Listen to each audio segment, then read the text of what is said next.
Good evening, everybody. I am delighted to have so many people join us tonight for a talk that is particularly timely, given the challenges that we have all faced in the healthcare community over the past 18 months.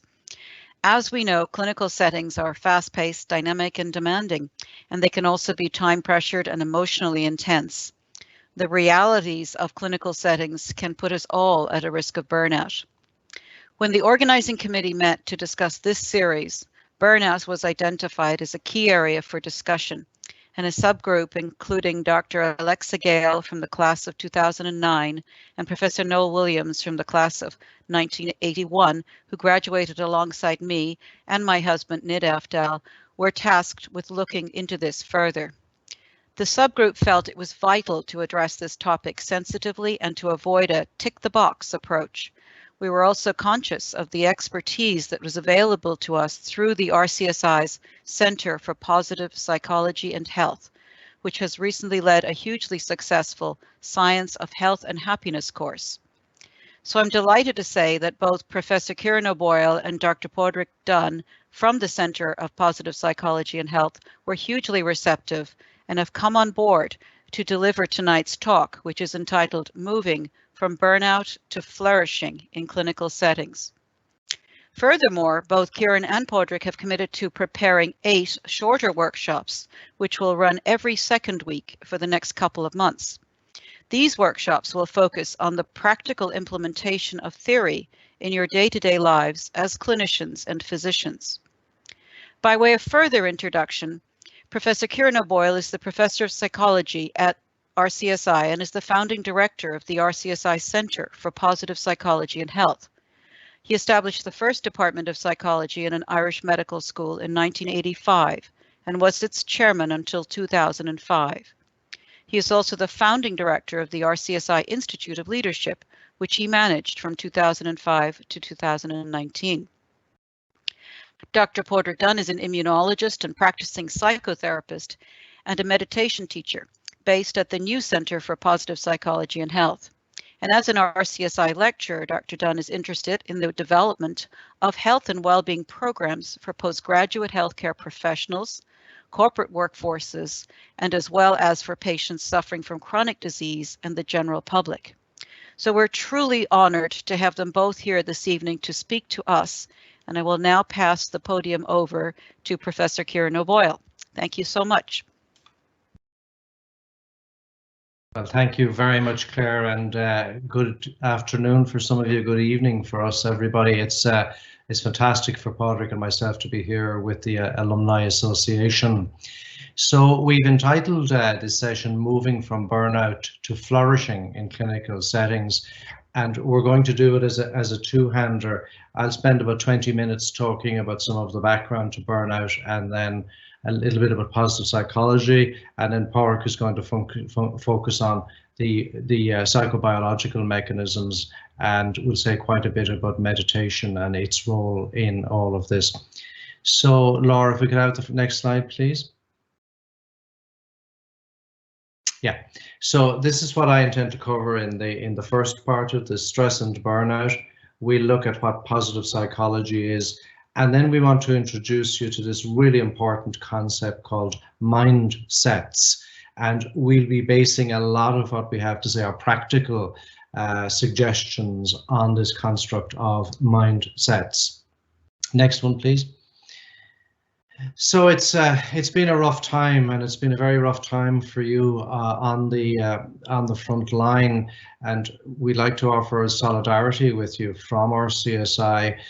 I think what research has shown is that in addition to all of the normal stressors of frontline work in healthcare, COVID-19 has introduced a whole further set of stressors, you know, working under pressure, anxiety about patients, anxiety about getting infected and perhaps infecting one's family, working outside one's normal scope of practice, and so on and so on. And that has really depended on the specialty, the situation, and the stage of the pandemic. But there is no doubt, if we look at the literature, that burnout, which was a problem already for clinicians, has been significantly increased by this acute phase of dealing with the pandemic. And what I'd like to do is to take a little step back and just focus in on one or two elements of stress in the workplace that would help us understand how burnout occurs, and then we look at what we can do about it. So the next slide, please, Laura. So this is a very famous model of stress in the workplace. And if you think about your own workplace and the kind of work you're doing, well, really, there are two variables here that are useful to think about. The first is the level of demand that your job makes on you, low or high. And then the second is, well, how much control do you have in relation to those demands? And if we look at the two boxes on the right, which are the ones we're interested in, a job where the demands are high on somebody, but their level of control is also high, those are active jobs. Now, they might be busy, they might be challenging, so on, but generally they're okay from a health perspective. The really toxic jobs are the jobs shown here in the bottom right. These are the jobs where the demands on somebody are high and their level of control is low. And I think one of the ways of construing what's happened with COVID, and to some extent what's happening in healthcare generally, is that people are on frontline clinical work are being moved from active jobs into high strain jobs. Now, we know we can function in that high strain box, but we also know it's not good for us. Very strong links with cardiovascular disease, for example, with depression, and of course, with burnout. Next one, please, Laura. You can function in this environment of these high strain jobs, those high demands, low control, for a period if you have very good support. But over time, these kinds of jobs really are toxic and lead to burnout. So next one, please. So let's just very quickly describe burnout. And again, this will be very familiar, but it's no harm to sort of just remind ourselves about what burnout is. So classically, there are three elements to burnout. The first is exhaustion, that you're physically and emotionally exhausted. And the emotions associated with this exhaustion, I feel that I'm overextended by work demands. I feel depleted, worn out. I don't have the physical resources. I'm not able to replenish or to recover. So that's the first set of symptoms of burnout.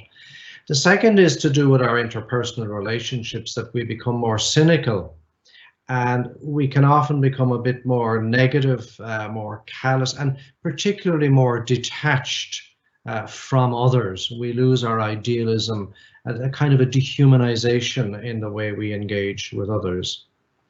And then the third part of burnout is this feeling of inefficacy. I feel incompetent. I don't feel I'm achieving anything. I might be busy, but I don't feel I'm being productive. And I evaluate myself as not functioning very well. So they're the three classic kinds of symptoms of burnout. Next slide, please. And there's huge body of research on this in clinical practice. And I'm not going to go through these, but I just wanted to point to the fact that there are prevention strategies that operate at the level of the individual, like having a high sense of purpose, be capable of self-care, being self-determined. But there are a lot of factors that operate at the level of the organization, so the culture, the resources, and so on. And then what we're really going to look at, I think, in a lot of detail this evening is the approaches that the individual takes when interacting with their professional circumstances. How do I manage my work-life balance, my social support, but in particular, what we call the metacognitive processes, and that's where mindset comes in. So we're not for a moment suggesting that this is all down to the individual clinician. There's significant responsibilities in relation to burnout on the organization. And there's lots that organizations can do and should do to help people to flourish and to cope, particularly in demanding times. So we're not for a moment saying that it's all about individual coping and individual capacity. So next one, please. So that's a little bit about stress and burnout. Now, let's segue then into this notion of, well, what is positive psychology? Because it's from a Centre for Positive Psychology and Health that Padraic and I are speaking to you. Next one, please. So positive psychology has really emerged very strongly as a scientific discipline within psychology over the last 20 or so years. It started out really in University of Pennsylvania, a lot of research in the United States, Yale, Harvard, Stanford, Penn, quite a lot of research in Australian universities as well. And basically what positive psychology is, in a nutshell, it's the science of happiness and well-being. So we use the scientific method, and that's really, really important, to explore and enhance the positive aspects of life. So one way of thinking about this, when in psychiatry and clinical psychology, we would have been largely concerned with mental illness. And the goal there would have been, let's say, to get somebody from -8 in terms of how they were doing to maybe -2 or 0. Positive psychology really looks to get us all from maybe 0 to 2, right up to 8. So it's really the scientific study of flourishing. And I've given you a quote there from Marty Seligman and Mike Cheek sent me high, the fathers of positive psychology. The scientific study of optimal human functioning that aims to discover and promote the factors that allow individuals and communities to thrive. So what we're interested in here with positive psychology, it's not so much orientated to mental illness or mental ill health or physical ill health. It's really orientated to taking all of us and helping us to flourish and to thrive. And it has an important role in relation to the prevention of burnout. So the next one, please. Now, key to our establishing the Centre for Positive Psychology and Health was the fact that for RCSI, we've got to a point where there is sufficient solid research for us to start making this scientific research available to others. And our approach here is to combine positive psychology with the emerging specialty of lifestyle medicine. So that's why we've labeled the new centre the Centre for Positive Psychology and Health. So we're interested in prevention, in empowerment, in looking at new ways to help patients to live longer, healthier lives, to decrease the burden of disease and to increase well-being. And you'll find on our website there background if you're interested in what we're doing with our RCSI in relation to that. Next slide, please, Laura. Okay, so positive psychology then, in a nutshell, what we're saying, that this is based on the fundamental insight that treating mental illness is not the same as promoting mental health. If we treat mental illness, we can get somebody to 0, but to get them to +10, that requires a whole new way of thinking. So the focus here is not just on the absence of the negative, the absence of depression or the absence of anxiety, for example. It's on feelings like joy and serenity and courage and optimism, peace, love, strength, and so on. That's where we're putting our focus. We're not saying that the other isn't really important, of course not. But what we're saying is there's a whole other set. There are a lot of other elements of human functioning that we need to bring science to bear on. So if we can take the next one, please, Laura. Thank you. So this is Martin Seligman, who's the father of positive psychology, and it's useful here for us to have a framework for our thinking. So when we're thinking about happiness, it's useful to have a broad framework, and this is the framework we use a lot. It's called Perma. And we'll go through the elements of this. So you can ask yourself the question as we go through this, how are you doing in each of these areas? So the next one, please. So the first one is positive emotion. How often do you experience positive emotions like happiness, joy, excitement, contentment, and so on? And for many people, happiness, the definition of happiness would often stop there. But in positive psychology, we're going a lot deeper than that. So the next one is engagement, and that is where to be happy we need to feel fulfillment, by engaging in activities that are interesting and absorbing for us. And we talk about a state of flow. That's where we become so absorbed in doing something that we lose all sense of time and place. The next one is positive relationships, absolutely central to happiness. So the idea here is this is where we experience attachment and support and being valued and being loved. The next one is crucial for us in relation to burnout, and that is meaning. And this is the idea that we need a sense of meaning and purpose in our daily lives. And it's very difficult to cultivate happiness and well-being if our lives are meaningless. So this involves our pursuing goals that we value, very often serving bigger purposes. And of course, in healthcare, that's the quintessential professions in which we serve a bigger purpose. And then finally, we have accomplishment. And that is the idea of that for us to be happy and to have a strong sense of well-being, we must have a sense that we have some mastery or that we're achieving things. So what we're seeing here is a definition of happiness, which is much broader than simply having positive emotions, although positive emotions are also important. We sometimes say to people, you can be grumpy and happy. Some people are just naturally grumpy, but they're happy because they're engaged, they have good relationships, they have meaningful lives, and they have a sense of accomplishment. But the key point here is it's broader than just positive feelings. So the next one, please. Finally, I'm just going to introduce this idea of mindsets, which grows from research in positive psychology. And then we look at some of these mindsets in a little bit more detail, because this is where the takeaways from this part of the session are. So in the next slide, we show Carol Dweck, the famous Carol Dweck. Next one, please, Laura. Who was lectured to us 2 years ago now in the RCSI, and this is her famous book, Mindset. I can't recommend it highly enough. It's absolutely wonderful. And for any of you who have children or young people, it's particularly good. And Carol defines a mindset as the view you adopt for yourself. It's very much to do with how we think about ourselves, and that influences everything. And in the next slide, we show the two kind of key mindsets that Dweck has discovered in her research. And again, there's a huge body of research on this. So some people have a fixed mindset, and some people have what's called a growth mindset.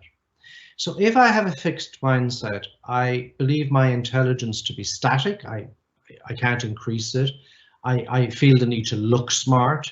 I'll avoid challenges. I give up easily if I'm faced by obstacles.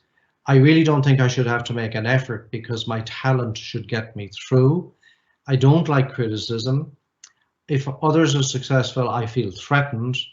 And basically, people with fixed mindsets, their view is quite deterministic. Things are set, and there's a set way of doing things, and I have a set of attributes that are unchangeable.